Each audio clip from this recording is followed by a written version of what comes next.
3 దశాబ్దాలుగా గణపురంలో పుట్టి గణపురంలో పెరిగి గణపురం గడ్డకు చేసిండు కాబట్టి గణపురానికి వలస వచ్చి గణపురం యొక్క ప్రజల యొక్క ఆశీర్వాదం తీసుకొని ఇక్కడికి ఏమీ చేయని కడియం శ్రీహరి మీద ప్రతి కార్యకర్త యొక్క భావనే ఇవాళ రాజన్న చెప్పింది తప్ప మరొకటి కాదు. ఇక్కడ సగం మంది అన్నం తినకుండానే కూర్చున్నారు పొద్దున ఎండాకాలం. ఎందుకంటే రాజన్న కానీ మిగతా వాళ్ళు ఏం చెప్తారో విన్నామని చెప్పేసి వచ్చిండ్రు. చాలా ఉన్నాయి, ప్రతి దగ్గరికి వచ్చి మళ్ళీ చెప్తా అంటున్నారు. అభివృద్ధి గురించి కడియం శ్రీహరి మాట్లాడుతూ ఉన్నాడు.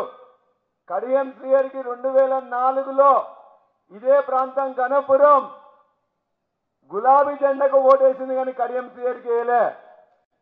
2012లో మళ్ళా గులాబీ జెండా ఎగరాలని చెప్పేసి అంటే ఇదే రాజన్న వస్తే గులాబీ జెండాకు ఓటేసింది తప్ప మళ్ళా వేరే వాళ్ళ కడియం శ్రీహరికి ఓటు వేయలే. మళ్ళా కడియం శ్రీహరి 10 ఏళ్ళైంది నాకు ఈ గణపురం వాళ్ళు ఓట్లు వేయట్లేదు, చివరికి నాకు తప్పదు అని గులాబీ జెండా వేసుకుంటే నిన్ను ఎంపీగా గెలిపించింది గణపురం గడ్డ. మళ్ళా నేను 2023లో మోసంతో దగాతో కుట్రతో మా రాజన్నకు టికెట్ రాకుండా నువ్వు టికెట్ తెచ్చుకుంటే పంటి బిగువన బాధ అంచి ఇదే నాయకులు కార్యకర్తలు ఒక పైసా ఖర్చు నువ్వు ఇవ్వకున్నా కూడా ఇంతకుముందు మా కృష్ణన్న చెప్పిండు మొత్తం కూడా మళ్ళా గులాబీ జెండాను నువ్వు గులాబీ జెండా వేసుకుంటూనే నిన్ను గెలిపించింది తప్ప కడియం శ్రీహరి నిన్ను గెలిపించలే, గులాబీ జెండాని గెలిపించింది.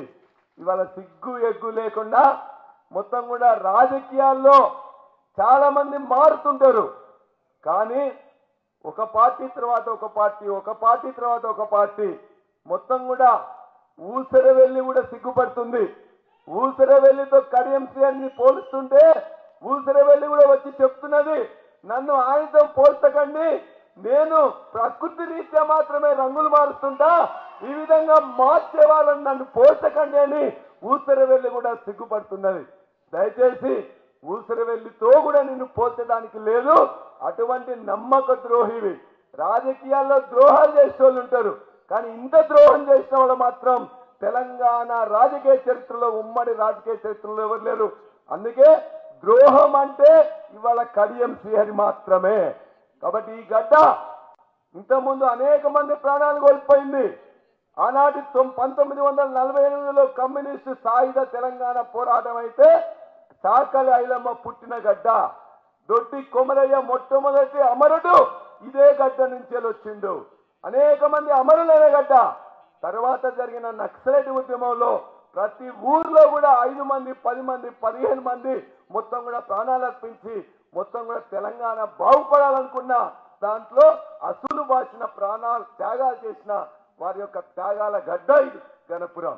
అంతేకాదు తర్వాత జరిగిన మలిదశ పోరాటంలో అది ఎన్నికైనా పోరాటమైనా మొత్తం కూడా ఇక్కడి నుంచి ఇక్కడ నాయకులు చేసిన త్యాగంతో వచ్చిన తెలంగాణ గడ్డ ఇలా గణపురం గడ్డ.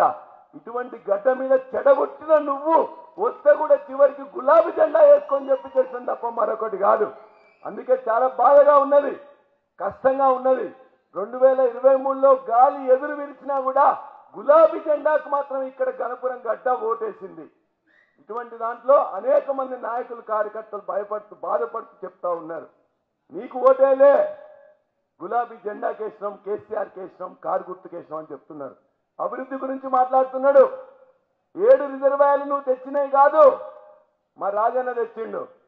ఎక్కడైనా రావట్లేదా అని చెప్పేసి అంటే ధర్మసాగర్ నుంచి వెళ్ళి గండి రామారం నుంచి వెళ్ళి పైకి పోతుంటే మా ధర్మసాగర్లో ఉండే మా జానకిపురం కావచ్చు, కిష్టాదిగూడెం కావచ్చు, చిల్పూరు కావచ్చు, మల్కాపూర్కి కనీసం ఒక పాయింట్ ఇప్పలేకపోయినావు.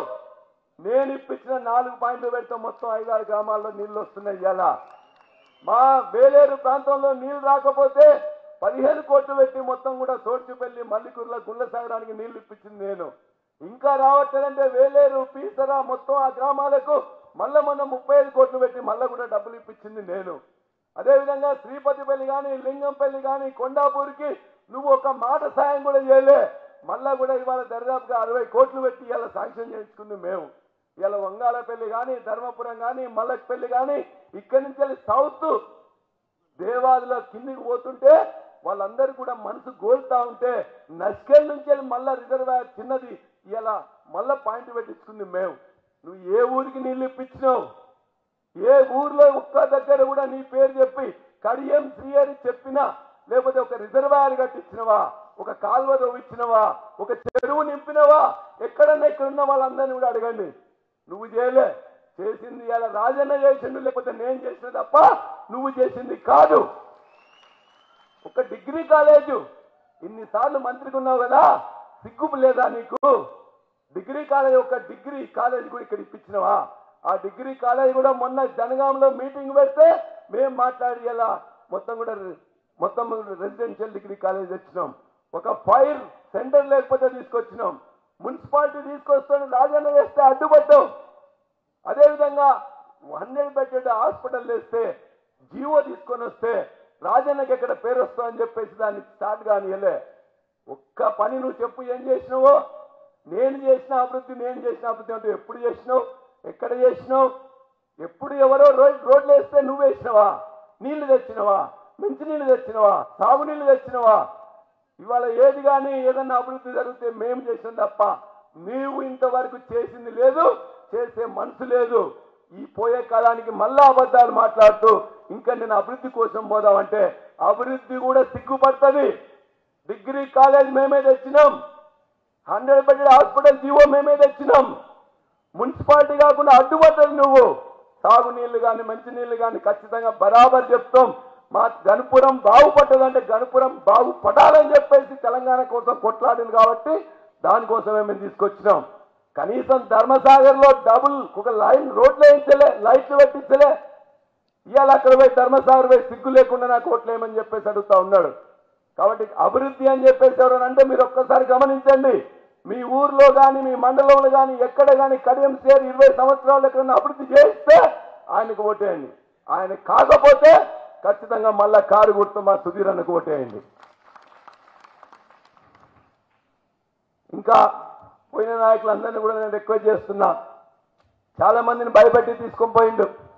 కొంతమంది జెడ్పీటీసీలు, కొంతమంది ఎంపీపీలు, కొంతమంది కాంట్రాక్టులు నీకు చేస్తున్నావు కదా, నువ్వు కంటిన్యూ చేయాలంటే నా దగ్గరికి రా. నీ బిల్లులు రాలే కదా, బిల్లులు రావాలంటే నా దగ్గర రా. నీ మీద రౌడీ షీట్ ఉంది కదా, రౌడీ షీట్ ఎత్తేస్తాను, నువ్వు నా దగ్గరికి రా. లేకపోతే నువ్వు ఇంకేదో భూమి దాంట్లో ఉన్నావు కదా, ఆ భూమి దాన్ని నేను కిరికిరికి చేస్తా. నిన్న ఒక నాయకులతో మాట్లాడినా, అన్నా నేను నీ దగ్గరికే రావాలని ఉన్నది. మా అమ్మ కూడా తిడుతున్నది, మా పిల్లలు హైదరాబాద్లో ఉన్నట్టు తిడుతున్నారు. కానీ వాడు దుర్మార్గుడు.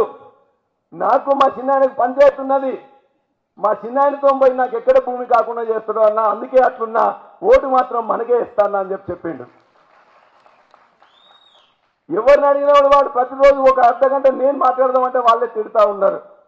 అన్న మేము ఇక్కడ ఉంటాం కానీ ఓటు మాత్రం కాంగ్రెస్ పార్టీ కూడా నిర్ణయించుకుందన్నా. కాంగ్రెస్ లో ఆనాడు ఓట్లేలే, ఈనాడు కూడా ఈయనకు వెయ్యరు. అనేక సంవత్సరాలు మమ్మల్ని బాధ పెట్టి మా దానిలో ఉన్న అనేక మందిని కూడా ఎన్కౌంటర్ స్పెషలిస్ట్ గా చంపించిండు. కాబట్టి వానికి మేము దుర్మార్గుడు ఓట్లు వేయము, మేము ఎట్లయినా అయ్యాం. మీ దాంట్లో వచ్చిన వాళ్ళు కూడా అదే మాట్లాడుతుందన్నా. మేము అందరం కలగలిసి ఉంటాం కానీ ఓట్లు మాత్రం ఖచ్చితంగా ఇలా చేయి గుర్తుకేయం, ఆయనకేయం, ఖచ్చితంగా మళ్ళా కారు గుర్తుకేస్తామని చెప్తున్నారు. మీరు దయచేసి ఆ అన్నల్ని, పోయిన వాళ్ళందరూ కూడా మనం అండగా ఉందాం. చాలా మంది బెదిరిస్తున్నాడు. ఈ ఉడత ఊపులకు బెదిరింపులకు భయపడాల్సిన అవసరం లేదు. మనమే